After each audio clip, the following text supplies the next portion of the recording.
ఈరోజు నేను మీకు ఒక ఇంట్రెస్టింగ్ విషయాన్ని చెప్పబోతున్నాను. నిజంగా మీరు ఎప్పుడు ఇలాంటి విషయాన్ని వినుండరు. కాదు చూసి కూడా ఉండరు. ఎందుకంటే అది వెరీ స్పెషల్. ఇంతకీ ఆ విషయం ఏంటబ్బా అని ఆలోచిస్తున్నారా? అక్కడికే వస్తున్నా. మన ఇంటి పక్కన ఏదైనా బీడు భూమి లాంటిది ఉంటే మీరేం చేస్తారు? దాన్ని ఎవరో ఒకరికి అతి తక్కువ ధరకి అమ్మేస్తారు. అలా కొనుక్కున్న వాళ్ళు కూడా దాన్ని ఏదో చిన్న అవసరాలకి వాడుకుంటారు. కానీ చైనా అలా కాదు. బీడు భూమిని కాదు, ఏకంగా ఎడారినే ఒక పెద్ద అడవిగా మార్చే పెద్ద సంకల్పానికి నడుం బిగించింది. ఇప్పటికే చాలా వరకు ఎడారిని చెట్లతో నింపేసింది. మామూలుగా ఇసుకపై మొక్కలు పెడితే అవి పెరగవు. మరి అలాంటి ఎడారి అడవిగా ఎలా మారుతోంది? ఇలాంటి ఇంట్రెస్టింగ్ విషయాలు ఇప్పుడు మీకు చెప్పబోతున్నాను. సో వీడియోని ఎక్కడ స్కిప్ చేయకుండా పూర్తిగా చూడండి. ఇప్పుడు టాపిక్లోకి వస్తే, చైనా ఎన్నో ఏళ్లుగా ఎదుర్కొంటున్న సమస్య ఎడారి. దీనివల్ల చైనా ఆర్థికంగా నష్టపోవడమే కాకుండా చైనా ప్రజల ప్రాణాలు కూడా పోతున్నాయి. ఇంకా క్లియర్గా ఇప్పుడు చెబుతాను. చైనాలో దాదాపుగా 32% ఎడారి ప్రాంతమే ఉంటుంది. అంటే దాదాపు చాలా ప్రాంతం నిరుపయోగంగా ఉండిపోయింది. ఒక పక్క దేశంలో జనాభా పెరుగుతుంటే మరోపక్క ఈ ఎడారి ప్రాంతం అంతకంతకు విస్తరించుకుంటూ పోతోంది. ఒక 30 ఏళ్ల క్రితం చైనాలో ఎడారి ప్రాంతం 1.7 మిలియన్ స్క్వేర్ కిలోమీటర్లు ఉంది.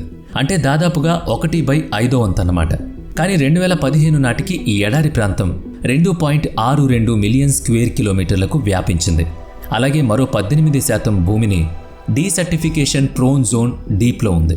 అంటే ఇది కూడా నెమ్మదిగా ఇసుక ప్రాంతంగా మారిపోతుందన్నమాట. ఎడారి ప్రాంతం వల్ల చైనాకు ఇది మాత్రమే నష్టం కాదు, ఇంకా ఎన్నో రకాలుగా నష్టం జరుగుతోంది. ముఖ్యంగా ఉష్ణోగ్రతలు పెరిగిపోయి వాతావరణం అన్ని కాలాల్లో హీట్ అవుతోంది. రెసిడెన్షియల్ ఏరియాలైన బీజింగ్ వంటి సిటీల్లో ఉండే ప్రజలు ఈ ప్రాబ్లమ్స్ను ఎక్కువగా ఫేస్ చేస్తున్నారు. తరచూ వచ్చే ఇసుక తుఫాన్లు నగరాలను అతలాకుతలం చేస్తున్నాయి. దీనివల్ల ప్రజలు ఎంతో ఇబ్బందులను ఎదుర్కొంటున్నారు. అదేవిధంగా వ్యవసాయం పైన కూడా దీని ప్రభావం ఎక్కువగా ఉంది. ఇక వ్యవసాయంపై ప్రభావం పడితే ఆటోమేటిక్గా దేశ ఎకనామీపై కూడా తీవ్ర ప్రభావం ఉంటుంది. ఎడారి అలాగే పెరుగుతూ పోతే కొన్ని సంవత్సరాలకి చైనా భూభాగం అంతా ఎడారిగా మారిపోతుంది. అందుకే చైనా సైంటిస్టులు డిజర్ట్ మేనేజ్మెంట్ టెక్నాలజీని తీసుకొచ్చారు. దీని ముఖ్య ఉద్దేశం ఏంటంటే ఎడారి ప్రాంతాన్ని కంట్రోల్ చేయడం, అలాగే ఉన్న ఎడారి ప్రాంతం పచ్చని వనంగా మారడం. దీనికోసం చైనా ప్రభుత్వం సరికొత్త టెక్నాలజీ మిషన్లను సృష్టించింది. నిజం చెప్పాలంటే గ్లోబల్ వార్మింగ్, క్లైమేట్ చేంజ్ అనేది చైనా దేశం ఒక్కటే ఫేస్ చేయడం లేదు. ప్రపంచంలోని అన్ని దేశాలు దీన్ని ఎదుర్కొంటున్నాయి. ఎడారి ప్రాంతం ఉన్న దేశాల్లో ఆ ప్రాంతం పెరగడమే కాకుండా హీట్ కూడా పెరుగుతూ వెళుతోంది. అమెరికాలో 30% భయానక ఎడారి ప్రాంతం ఉంది. ఇక మన ఇండియా విషయానికి వస్తే ఆరావళి పర్వతాలంటూ లేకపోతే మన థార్ ఎడారి ప్రాంతం కూడా రోజుకు పెరుగుతూ వెళ్ళేది. అందుకే యునైటెడ్ నేషన్స్ 2050 వరకు ఆఫ్రికాలో ఉన్న అన్ని ఎడారులు 6000 స్క్వేర్ కిలోమీటర్లు విస్తరిస్తాయని, దీనివల్ల దాదాపుగా 135 మిలియన్ల జనం ఇళ్లు లేకుండా రోడ్డున పడే ప్రమాదం ఉందని చెప్పింది. అందుకే అన్ని దేశాల కంటే ముందుగా చైనా కళ్ళు తెరిచింది. భవిష్యత్తులో వచ్చే ప్రమాదాన్ని అరికట్టేందుకు కొత్త ప్రాజెక్టును చేపట్టింది.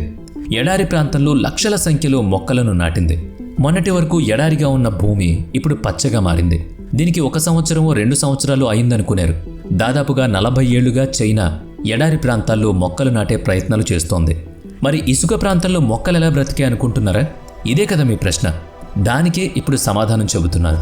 మొదట్లో చైనా ఆ ప్రాంతంలో పెద్ద రైతుల సహాయంతో మొక్కలను నాటి పని ప్రారంభించింది. కానీ ఇసుక నేల చాలా పలచగా ఉండడం వల్ల మొక్క నిలబడేది కాదు. అంతేకాకుండా ఇసుక తుఫాన్ల వల్ల మొక్కలన్నీ ఒరిగిపోయేవి, కప్పుబడిపోయేవి. కొన్నేళ్ల పాటు శ్రమించినా మొదట్లో ఫలితం దక్కలేదు. ఆ తర్వాత చైనా ప్రభుత్వం కొన్ని రకాల రోబోటిక్ మిషన్లను రంగంలోకి దించింది. ఇవి ఎలాంటివంటే ఈ మిషన్లే మొక్కలను భూమిలో నాటుతాయి. అంటే ఒక పక్క ఇసుక ప్రాంతంలో మట్టిని వేస్తూ అక్కడే మొక్కలను నాటుతారు. అలాగే మొదట భూమి లోపల వరకు మొక్కలను నాటారు. ఇప్పుడు అవి చాలా పెద్ద మొక్కలయ్యాయి. మీరు చూస్తున్నది అదే. ఎడారి ప్రాంతంలో పెరిగిన మొక్కలు ఎంత అందంగా ఉన్నాయో చూడండి. ఇక్కడ నేను ఇంకొక ఇంట్రెస్టింగ్ విషయం చెప్పాలి. అదే జుమాంగ్ 301. దీన్ని శాండ్ స్లోయింగ్ బస్ట్ అని పిలుస్తారు. శాండ్ స్వాలోవర్ మాన్స్టర్ అంటే ఇసుకను మింగేసే రాక్షసుడన్నమాట. నిజంగా ఆ మిషన్ చేసే పనిని చూస్తే మనకు అదే అనిపిస్తుంది. దీనికి పెట్టిన నిక్ నేమ్ కకరక్టే. ఎందుకంటే ఎడారి ప్రాంతం పెరగకుండా అరికట్టడంలో ముఖ్య పాత్ర ఇప్పుడు ఈ మిషన్ పోషిస్తోంది. ముఖ్యంగా ఇసుక నేలను వ్యవసాయం చేసేందుకు అనువుగా మారుస్తోంది. అయితే ఈ మిషన్ ఎలా పనిచేస్తుందో తెలుసుకోవాలి కదా? అయితే నాతో రండి, చూపిస్తాను. జమాంగ్ 301 ఇది ముఖ్యమైన 3 పనులను చేస్తోంది. అందులో మొదటిది ఆటోమేటిక్ సీడింగ్ చేయడం. అంటే ఆటోమేటిక్గా విత్తనాలు నాటడం. వర్కర్స్ ఈ మిషన్లో కొన్ని రకాల విత్తనాలను లేదా మొక్కలను అమరుస్తారు. అప్పుడు ఈ మిషన్ నడుస్తూ దానికి అనువుగా ఉన్న ప్రాంతాల్లో, అంటే ఎక్కడైతే ఇసుక పలుచగా లేకుండా ఉంటుందో ఆ ప్రాంతాన్ని సెలెక్ట్ చేసుకుని అప్పుడు ఆ ప్రాంతంలో గొయ్యిని చేసి విత్తనం లేదా మొక్కను నాటుతుంది. ఇలాంటి మిషన్లు లక్షల సంఖ్యలో ఇప్పుడు చైనా ఎడారి ప్రాంతంలో మనకు కనిపిస్తున్నాయి. ఇక ఈ మిషన్ చేసే రెండో పని ఏంటంటే శాండ్ స్టెబిలైజేషన్. కొన్ని మొక్కలకు కొంత వాటర్ ఉంటే సరిపోతుంది. ఇలాంటి మొక్కల వేళ్లు చాలా పలుచుగా ఉంటాయి. ఇవి నేలలో నిలబడాలంటే చాలా కష్టం. అప్పుడు ఈ జుమాంగ్ 301 నేలను గొయ్యి చేసి అందులో మట్టి, కెమికల్స్ కలిపిన వరిగడ్డిని వేస్తుంది. అప్పుడు ఆ నేల మొక్క నిలబడేంత వీలుగా మారుతుంది. అలాగే జుమాంగ్ 301 కూలీల కంటే 10 రెట్లు పని ఎక్కువగా చేస్తుంది. అది తెలివిగా ఇసుకను స్టెబిలైజ్ చేస్తుంది. ఇక ఇది చేసే మూడో పని ఏంటంటే శాండ్ గ్రిడ్ సేవింగ్. ఇది ఎడారి ప్రాంతంలో మొక్కలను నాటేందుకు వీలుగా నేలను స్క్వేర్స్ రూపంలో మారుస్తుంది. ఎందుకంటే ఇక్కడ ఇసుక తుఫాన్లు ఎక్కువగా ఉంటాయి. ఆ తుఫాన్లు ఎప్పుడైతే వస్తాయో అవి ఎక్కువగా పైకి ఎగిసిపడతాయి. అంటే ఇసుక తుఫాన్ వచ్చినప్పుడు దుమ్ము ధూళి కూడా బాగా పైకి ఎగురుతూ వెళుతుంది. అప్పుడు ఆ దుమ్ము ధూళి ఎక్కడైతే పడుతుందో అక్కడ భూమి వ్యవసాయానికి పనికి రాకుండా పోతుంది. అందుకే ఈ మిషన్ ద్వారా ఎడారిపై స్క్వేర్స్ను కడతారు. అందుకే ఇసుక తుఫాన్లు ఎక్కువగా దుమ్ము ధూళిని క్యారీ చేయలేకపోతున్నాయి. అప్పుడు చుట్టుపక్కల ప్రాంతాల్లో వ్యవసాయం హాయిగా చేసుకోవచ్చు. ఈ జుమాంగ్ 301ని చైనా సైంటిస్టులు 2024 ఏప్రిల్ నెలలో ప్రారంభించారు. ఎడారిలో ఫీల్డ్ ఎక్స్పెరిమెంట్ కూడా చేయిస్తున్నారు. అప్పుడు ఈ జుమాంగ్ 301 నేలను స్టెబిలైజ్ చేస్తూ జస్ట్ ఒక 20 నిమిషాల్లో 1 ఎకరం నేలలో 189 మొక్కలను, విత్తనాలను నాటేస్తుంది. ఈ మిషన్కు సంబంధించి ఇంకొక ఇంట్రెస్టింగ్ విషయం ఏంటంటే ఈ మిషన్ ఎక్కడా బ్రేక్ తీసుకోకుండా 24 గంటల పాటు పనిచేయగలదు. ఒక రోజులో దాదాపుగా 2000 ఎకరాల్లో గింజలను లేదా మొక్కలను నాటుతుంది. చైనాలో జుమాంగ్ 301 చేస్తున్న పనులు చూసి ఇప్పుడు అమెరికా, ఆఫ్రికా, సౌదీ అరేబియా వంటి దేశాలు ఈ మిషన్ను కొనేందుకు చైనాతో బార్గెనింగ్ చేస్తున్నాయి. ఇలాంటి హై టెక్నాలజీ మిషన్లతో చైనా ప్రభుత్వం ఎడారిని అడవిగా మార్చేందుకు ముమ్మరంగా ప్రయత్నిస్తుంది. వీటితో పాటు చైనా ప్రభుత్వం ఎకోసిస్టమ్ను కూడా కొన్ని పనులు చేపట్టింది. అందులో ఒకటి అడవుల్లో కూడా మొక్కలు నాటడం. దీనివల్ల ఎంప్లాయ్మెంట్ దొరుకుతుంది. మరొక దేశంలో ఉన్న రైతులకు సహాయ సహకారాలు అందించడం వ్యవసాయాన్ని మెరుగుపరుస్తుంది. దీనివల్ల దేశ ఆర్థిక స్థితి మెరుగుపడుతుంది. అలాగే చైనా ప్రభుత్వం నీళ్ల అవసరం లేకుండా మొక్కలను ఎలా పెంచాలి అనే దానిపై కూడా పరిశోధనలు చేస్తోంది.